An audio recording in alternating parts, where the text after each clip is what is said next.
What is going on, guys? Welcome back to the channel, and welcome back to part 2 of this binder collection video. I did not swap them, I promise. This is the original binder that we went through in the last one. If you guys didn't get a chance to check that one out, you can check that out in the description below. I think it's worth looking at. There's some really cool stuff. I'm super pumped for the next one, which is the finale. That one is...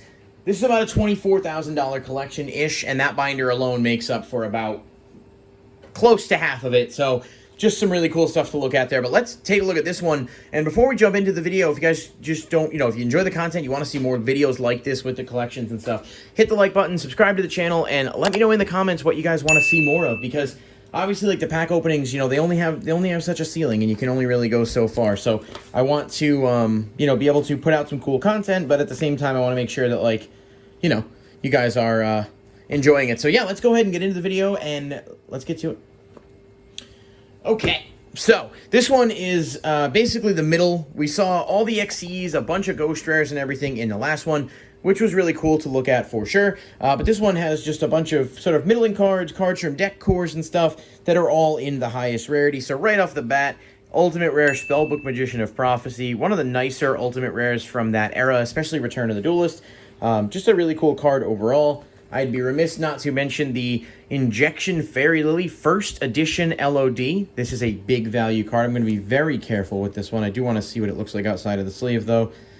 Pretty cool overall. Not too many scuff marks. I think that even on the front, like, it wouldn't be gradable, really, because of the left to right centering, but it's still a really cool card, and especially to see in that condition. This card was never easy to pull. High Priestess of Prophecy. Back in the day, this card was like a $200 card, or like $150 maybe. Spellbooks were really good for a long time, and I think there was just hype and the whole, the tax that comes with the card having those characteristics. Kaiku the Ghost Destroyer First Ed LON is actually a pretty cool one too. I don't know its value. It's probably like between 10 and 20, unless it's spiked a ton since I last looked, but that's still a neat card and definitely a big part of Spellbooks. As you can see, this is a full spellbook core. We've got the Ulti Fates, the Ulti Powers, Secret Judgments. A lot of people think that could come back at this point. I'm not sure if I'm on that boat, but I definitely think it's something worth hearing. It probably wouldn't be as good as it was back then. First Ed MFC Breaker, the Magical Warrior, Ultra Rare. These are really clean. I'm going to also take this one out to look at, but just be very gentle. So they got some scuffing on the back here, as you can see if I can get the light. Not super gradable, but these are still a pretty penny. Obviously, first edition MFC is a pipe dream at this point, just in terms of being able to find it. You got the OG Jougans that go with part of the core. The Ulti Spellbooks of Secrets up there, probably around 80-ish, I'd have to imagine. And then the rest of the core, Secret Grand Spellbook Tower. I'm pretty sure it's actually worth a bit, just because of its, it's Abyss Rising. It's only got 2 prints. I think it was a gold rare in one thing, and it was just that in there. Thunder Dragon Core. This one's pretty cool, too. Max rarity, technically, or at least original rarity. Some people are going to consider the Prismatic Secrets to be higher rarity, but that's what you got here. We've got the Legendary Collection Thunder Dragons. These are unlim, but these are Legendary Collection Ultras from Kaiba Collection. So they are technically not the highest rarity, but they are still really cool. Super Thunder Dragon Matrix, Aloof Lupines. I really wish this deck would be able to be playable again, and we really would just need Colossus back for that to happen. You got Gold Sarks down here. We've got Ulti Colossus. This is just a beauty. And this card over time has gone up, even though it's banned, because I think people are fully expecting a return at some point. Secret Titans, of course, all OG. And these are fun to look at just because, like, the cores are neat for a lot of historic decks. You've got the Royal Firestorm Guards. These are misprinted, actually, which is pretty cool. That title's almost out of the box. I mean, it's not significant. Last time I looked at Royal Firestorm Guards, I dropped it. I'm not going to do that this time. Gladiator's Assault, Secret Rare First Ed. Somewhere in the $60 to $70 range on these. Volcanic Rockets First Edition are pretty high as well. It did get a Secret Rare in the Speed Duel box as a promo, so that did hurt this value a tad, but this is an original, Force of the Breaker, Secret Rare. It's not going to be too hurt by it in the long run. You got Scattershots, which still have never gotten a foil print for what it's worth. Neither has Blaze Accelerator Reload. Reckless Greeds, First Edition here. Secret Vanity's Emptiness, just a beautiful card.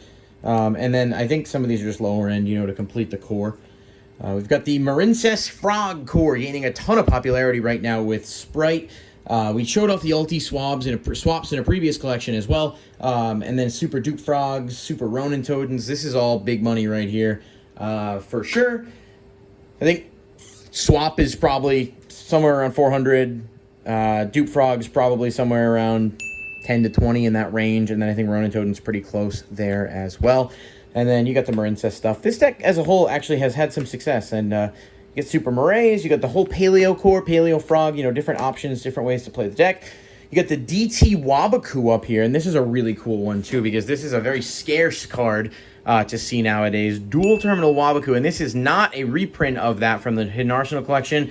This is the OG Dual Terminal Wabaku, and I know it's just not a lot of people have this. It is a crazy, crazy cool card to have. I know it's really only ever been played in one thing, and it's not that good, but just, I mean, look at it. It looks really nice, and it's very rare, so that's pretty cool. A lot of people don't know that about that card, so neat. Secret Toads, all OG first ed. Beautiful, love it. Might get hit on the list at some point, I think, with Sprite, but maybe they'll let it hang out for a little while. We've got the OG Marincess Secret Rares.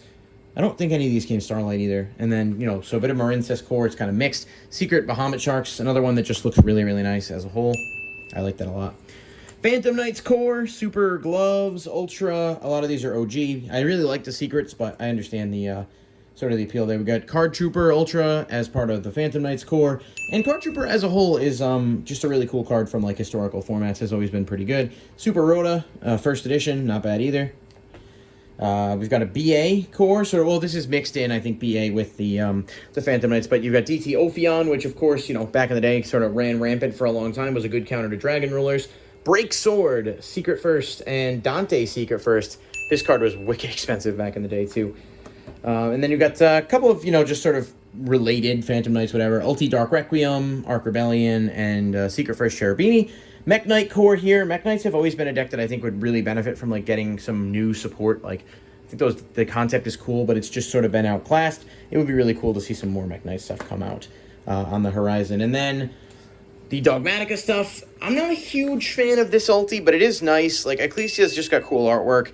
I just wish the ulti had a little bit more flair to it. But this is definitely still a solid card with long-term potential. And, of course, we've got the Fleur-de-Lis and then the Nadir Servants in here, too. Dogmatica. Not really shocking anything anymore, but it's still, you know, a rogue deck in some capacity and may even find its way back in from time to time, as we see, as I'm adjusting the camera, like, live here. Shadal package here that also goes with that. Obviously, Schism, Intis. We may see Shadal back up in the meta very soon with the tier element stuff on the TCG side. And, of course, Invoked, because Invoked will never truly go away. Ulti OTS Invocations, beautiful card. Alistair himself never got an ulti, but the secrets do look solid. And then we've got more Invoked here. And an Alien core, which is pretty cool.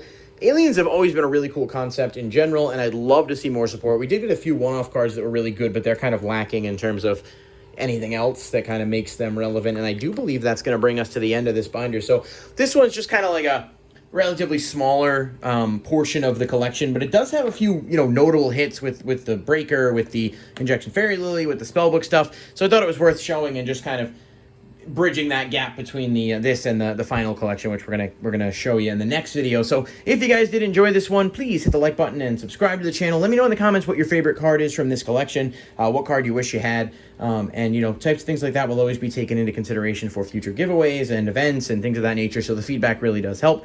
I'll catch you guys in the next one. Check back for part 3, probably a couple days after this one is posted, or however soon I get it edited, but definitely excited to take a look at it, and it is definitely the most hype of the 3, so I'll catch you next time. Peace. This video is brought to you by YourPlaymat.com. Create your own custom playmats, card sleeves, and more by visiting YourPlaymat.com today using the affiliate link in the description below. Use my code LS10YP and save 10% off your purchase while supporting the channel directly. Thanks again to YourPlaymat.com for sponsoring this video.